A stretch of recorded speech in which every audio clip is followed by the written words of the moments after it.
Hello everybody, welcome back to my channel, Leg Up Ability, where I talk about disability issues and my journey as a disabled equestrian. Okay, today I'm going to talk about an issue that face many people with disabilities, unfortunately. I highlighted the issue last Christmas Eve, on Christmas Eve, and it's the issue about relationships and dating as a person with a disability. Because as people, we all deserve intimacy, we all deserve to be loved, and we all need it. A social necessity. So, and we all have a right to be loved and be intimate with someone else. So, yeah, but when it comes to dating people with disabilities, sadly, the research and my own experience have shown that people with disabilities are twice as likely to be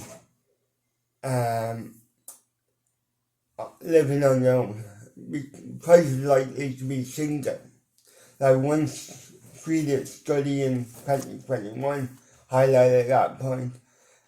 People with disabilities are twice as likely to be living alone and be single.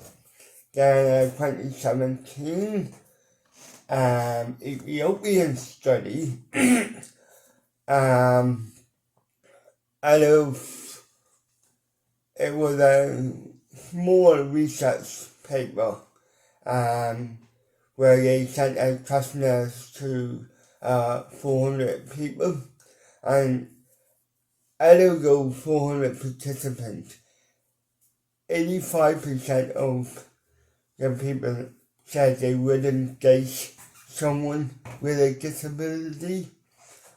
In a 2016 Canadian study, they found that women with a disability are less likely to be married. Now, from my own experience, I can relate to this, and I'm sure many people with disabilities can as well.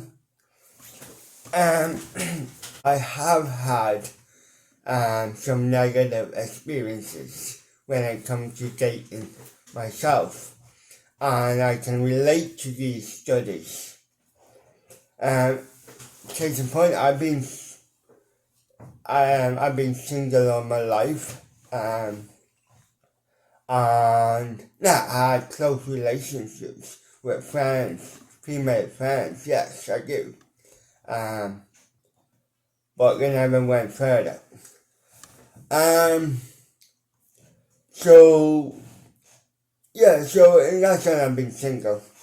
And again, I don't say that totally down to my disability, as I know there's other aspects of my life to why that is. But it's a part of it. With that said, I remember I was in Brussels, I was on a date in Brussels, and we got talking one night, and it was actually our second date, and we had an argument because this woman, she was from Hungary, and she said, oh, people with intellectual disabilities shouldn't be allowed to vote. And at that time, I was doing a report on the voting rights of people with disabilities, and in particular people with intellectual disabilities. So to me, it was like a shock. It was like, whoa, okay, I can't really relate to you now. So yeah, just stuff like that. Now, that a class of different opinions. She didn't see me as disabled really, but I give you an idea of what people think. With that said, I have had experience where I would be on dating sites like Tinder and everything going great and not too bad and chatting away to women.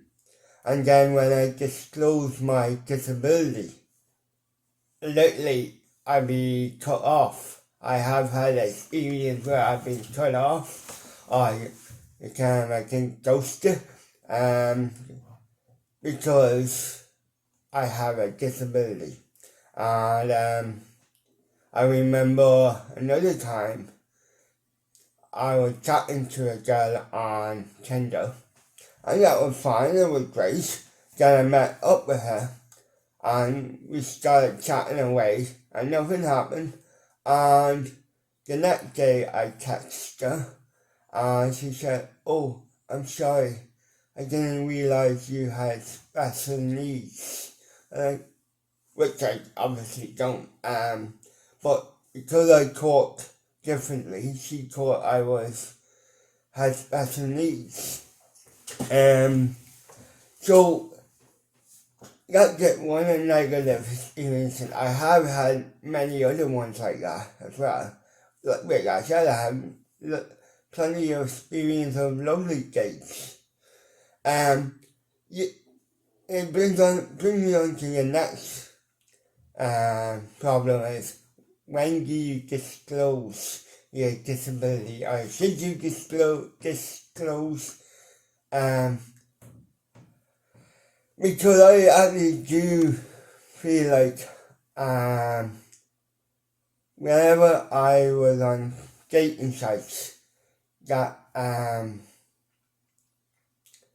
when I didn't disclose my disability, I felt like I got actually more feedback.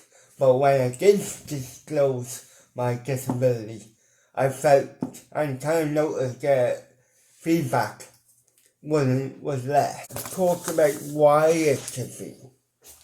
Well, there are many reasons why people with disabilities are quite often single.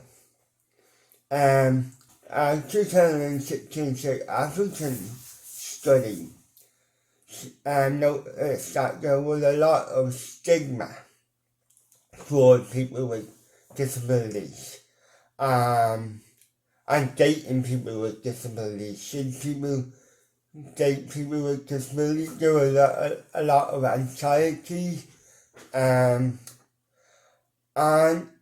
now, I can understand there is a anxiety when it comes to someone who has intellectual disabilities. Yes, that's a different story. If they don't have the mental capacity to consent to a date, yes, there's a lot of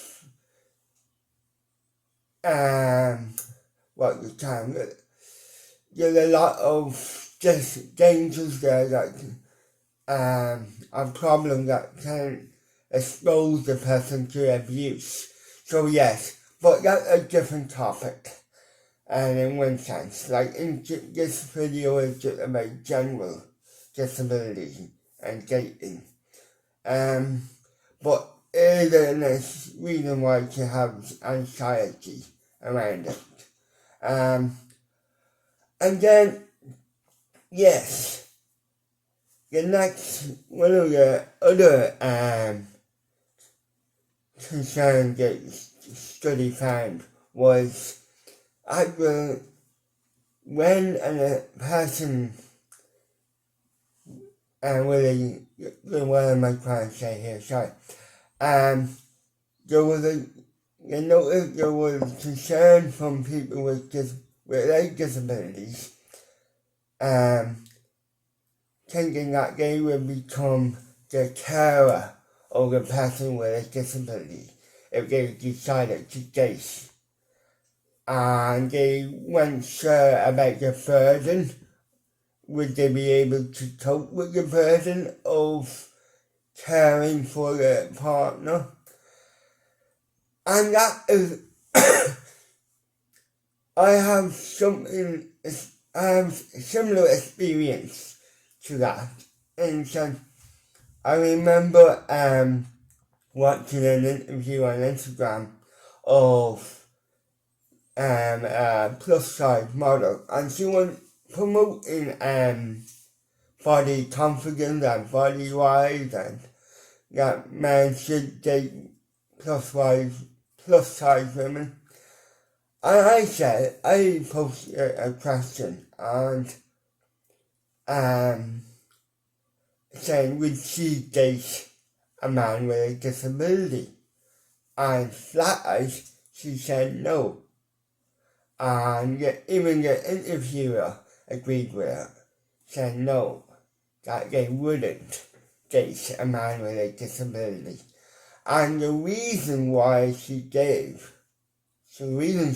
why she said was she was concerned about the burden that she put on her if she dated a man with a disability.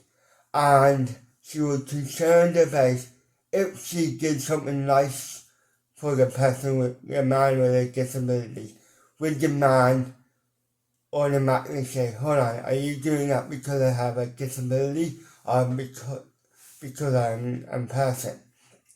And I can understand where she's coming from. I still think she was a bit rude or a bit ironic because, like, she is promoting the rights of plus size women, but yet she didn't mind dismissing men with disabilities. So I thought that was ironic. And then there's other barriers such as perception of people with disabilities. And saying, are they able to have relationships? Are they able to be intimate with someone? And do we have to look after them? And it kind of ties into the latter barrier or the concern of being a burden or the person with a disability being a burden on a partner. And that's not reality in most cases. In most cases, the person with a disability can look after themselves and they wouldn't be a burden on their potential partner. Other barriers would be lack of confidence on a person with a disability, lack of motivation, lack of access to sexual health services. And in my own opinion, one of the main barriers I would think is the high rate of unemployment and high rate of poverty among people with disabilities. This affects dating in two or more various reasons. Well, first of all, people who are unemployed are less likely to be socializing because they don't have the money. Therefore, they can't meet anyone. They're less likely to have money to go to the pub or go to the cinema. To go places where they will meet people in order to date them and to ask them out. And then if they did ask someone else, they would have less money to actually take them out for dinner or take them out to the cinema, to take them out somewhere. So poverty and unemployment plays a role in the dating scene. So yes, I think that is a topic that I want to raise and explore more, because dating people with disability is no different than dating anyone else. Yes, like there are some people that you need, due to their mental capacity, we need to make sure they are safe. But they should still be allowed to date, because everyone has a right to be loved and intimate with someone. But yes, we need to make sure they are safe, and that there's safeguards for them. So, yes, I hope that makes sense, and I hope you enjoyed it and find it interesting. I find it very interesting. Thank you very much for listening, and I hope to talk to you soon. Bye.